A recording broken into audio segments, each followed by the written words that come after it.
नमस्कार, कसे आहात सगळे? तर मस्त मजेत असाल. आजच्या नवीन व्लॉगमध्ये मी पूनम मी तुमचं खूप सारं स्वागत करते. तर तुम्हाला बॅकग्राऊंड आणि जे आमचं काही काम चालू आहे, त्याच्यावरून समजलं असेल आम्ही काय करायलोय. तर बर्थडेचं आमचं डेकोरेशन चालू आहे. इथे आमच्या ब्लॉकमध्ये एक दीदी आहे, त्यांच्या मुलीचा बर्थडे होता. त्याचं डेकोरेशन करायला हेल्प करायला आम्ही आलेलो. तर मी जसं तुम्हाला मागच्या ब्लॉगमध्ये आम्ही सांगितलेलं, की आम्ही खरेदीसाठी हीच खरेदी करायला गेलेलो. म्हणजे डेकोरेशनचं सामान, मुलांसाठी कपडे वगैरे. त्यांच्या मुलींचा बर्थडे होता आणि त्या कसं आहे आंध्र साईडच्या आहे. त्यामुळे त्यांना हिंदीचा थोडा प्रॉब्लेम आहे आणि म्हणजे इतकं त्यांना माहीत नाही आहे. त्यामुळे मग आम्ही सोबत गेलो होतो. तर चला बघूयात आजचा बर्थडे डेकोरेशन कसं होतं. तर मला काय आहे बलून फुलवता येत नाहीत. मला ना असं श्वास गुदमरल्यासारखं होतं आणि त्यामुळे मग त्या दुसऱ्या दीदीला म्हटलं, "तुम्हीच बलून फुलवा. मी बाकीचं थोडंफार जे काही हाताखालची मदत आहे ती करतो." कारण मला थोडं ना जरा त्रासच होत आहे. चक्कर यायला लागले. पण आता त्या दीदींना नाही सुद्धा म्हणू शकत नव्हतं. त्यामुळे मग मी म्हटलं, "जे बसून होईल ते मी काम करतो." तर त्या दीदी सांगत होत्या, की बलून तोंडानेच फुलवायला पाहिजे म्हणजे आपल्या फुफ्फुसासाठी ते चांगलं असतं. मग मी म्हणत होतो, जर तोंडाने त्रास होत असेल तर तुम्ही पंप आणायचा. पंप माझ्याकडे होता. म्हटलं पंपने पटकन फुलून जातील. पण त्या दीदी म्हटल्या, "नको असू दे, जितके फुलवता येतील तितके मी तोंडाने फुलवतो, चांगलं असतं."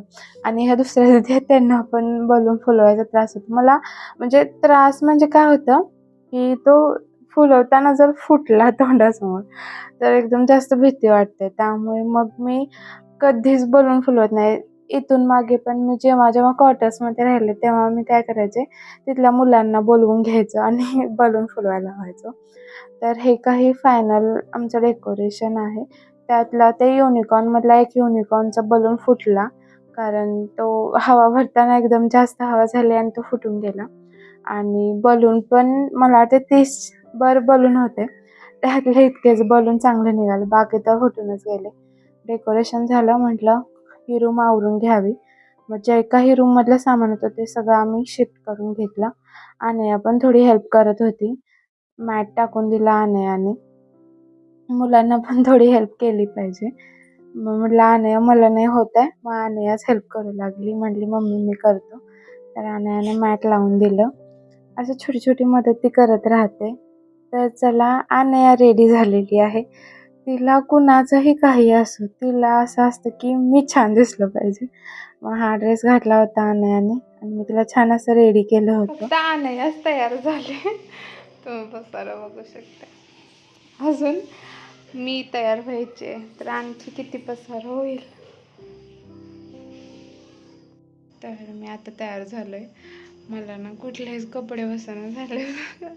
इतके सारे मी कपडे म्हणजे तसे बसतात पण पोटामुळे फिट व्हायला आणि उठाय बसाय थोडा प्रॉब्लेम. मग एवढा कपड्याचं ढीग लावला मी दाखवतो तुम्हाला.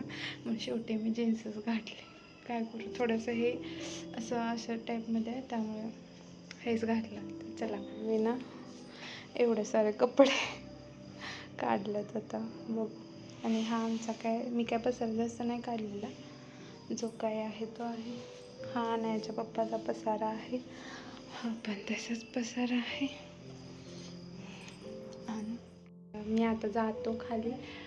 7:30चा टायमिंग होता. 8 वाजले. मी तसं मला आज काय माहिती चक्करच यायला लागलं 2 दिवस झालं. बघूयात बड्डे कसा होता. तर मी आता बड्डेमध्ये आलोय. सगळेच जमले होते. मी जस्ट ह्या दीदींच्या वरतीच राहते. तरी पण सगळ्यात शेवट मीच होतो. कारण जसं मी तुम्हाला सांगितलं कपड्यांचा प्रॉब्लेम झाला माझा. त्यामुळे हे ट्राय कर, ते ट्राय कर. त्यामुळे उशीर झाला मला यायला. बाकी सगळी तयारी झाली होती. आता बस केक काटायचा होता. मी आलो आणि तेही झालं नाही तर मला तेही मिळालं नसतं केक कटिंग. तर हा ड्रेस जो तुम्ही बघू शकता हाच आम्ही मार्केटमधून घेतला होता.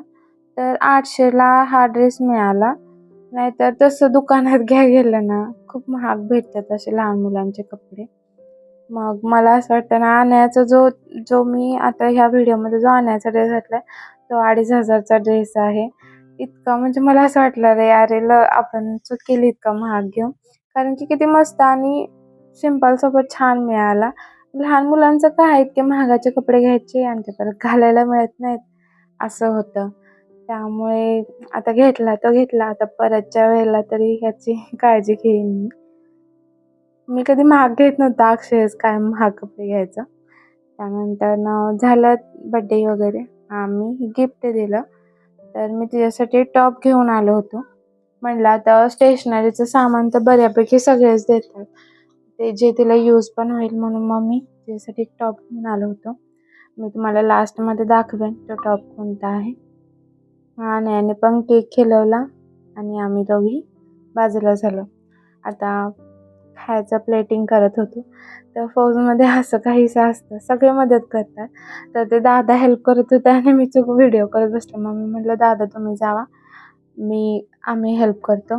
मग जिचा बड्डे होता तिच्या फ्रेंड्स पण आल्या मदतीला आणि मग आम्ही सगळे लागलो पटापटा. कारण गडबड खूप होते. एकतर लहान मुलं काय करतात मध्ये येऊन, "आंटी मला पाहिजे, आंटी मला पाहिजे." आणि फौजमध्ये असं आहे ना, कितीही लहान ह्या मोठ्या मुलीसुद्धा आम्हाला आंटी म्हणतात. त्याचं जास्त वाईट वाटतं.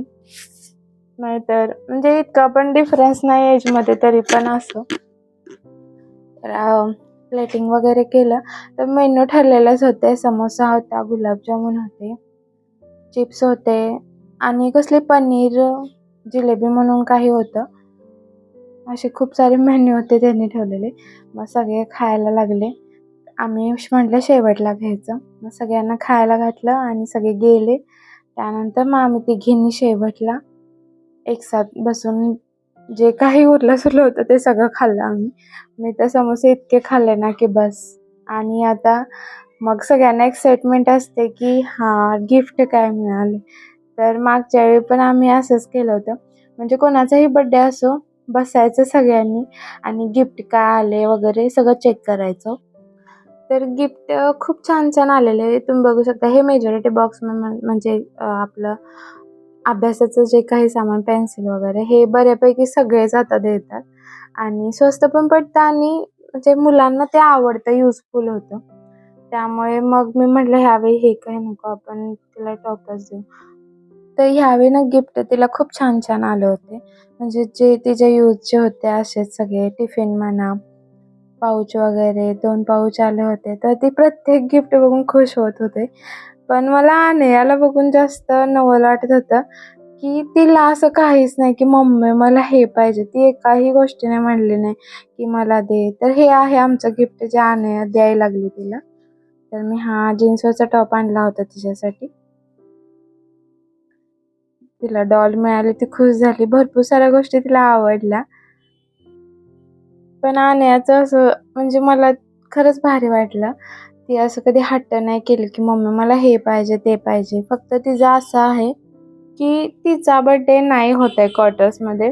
कारण तिचे आतापर्यंत जे 5 बर्थडे झालेत ते सगळे घरीच म्हणजे त्यातला फक्त जो दुसरा बर्थडे होता, तो बिकानेरमध्ये झाला होता. ते पण इतकं गडबडीत तिच्या पप्पांना जायचं होतं, त्यामुळे मग आम्ही आदल्या दिवशी केला. मग असा काही असा तिचा बर्थडे होता दुसरा. त्यानंतर पहिला, तिसरा, चौथा, 5वा सगळे बर्थडे घरी झाले. त्यामुळे तिला हे सगळं म्हणजे फील करायचं कसं असं गिफ्ट वगैरे, पण ते नाही जमलं. आता ह्यावेळी पण नाही जमणार कारण तोवर आमची पोस्टिंग येऊन जाईल. बघू आता जिथे पोस्टिंग जाईल तिथं आम्ही आण्याचा बर्थडे करायचा नक्की ट्राय करू. नेमकं आम्ही त्याच वेळेला सुट्टीला येतो, त्यामुळे आण्याचा बर्थडे राहूनच जातो. यावेळी तरी बघू बाळाचा बर्थडे आणि आनयाचा होतो का नाही. बाळाचा पण ह्यावेळी होणार नाही कारण बाळ जोवर होईल तोवर आम्ही खरंच पोस्टिंग जाऊ. तर हीच फौजची खासियत म्हणजे सगळे एकत्र असं वाटतं ना, की सगळे एकत्र आपुलकी आणि घरच्यासारखं इतकं घरच्यांसोबत जितकं कम्फर्ट नसतो ना, तितका इथे लोकांसोबत आमचा कम्फर्ट जमतो.